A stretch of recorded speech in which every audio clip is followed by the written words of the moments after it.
Maayong buntag di mga kahandler. Ready na si Asyong. Ready to perform push up na. Wala kapoy-kapoy da. Atik din ba?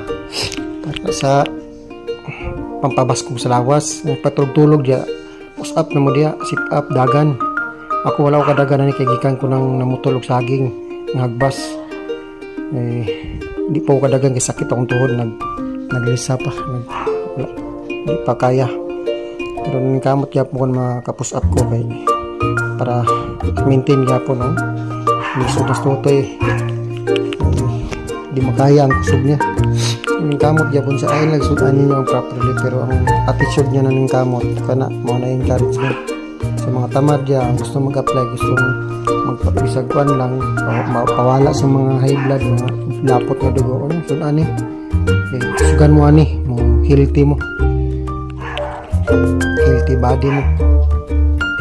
Sit up na ko 54 na akong gikuha kaya pag ko na pero wala mo gimugunit ini nagkanaman na lisod kay wala mugunit di ko makapiso kung nadyo mo tamak sa kuntil ka na pwede na kuha ang piso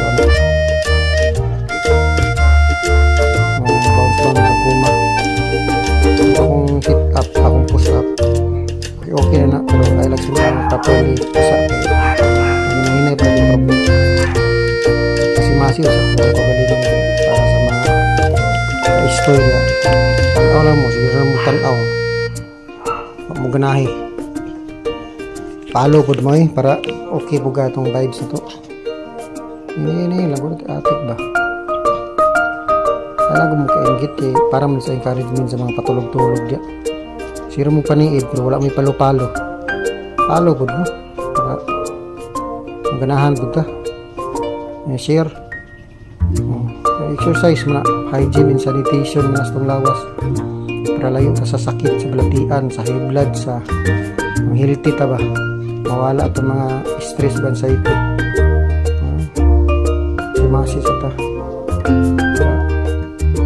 okay ka itong lawas good vibes kayo ang kamot yapon na makaperform kayo lisod kayo wala tayo exercise kayo sige tagluya sige tulog tamaron ka attitude mo na ang control sa imong lawas attitude mo utok mo pamutan mo na maka-exercise ka sa ako kapoy ko ana pero may kamot gyapon ta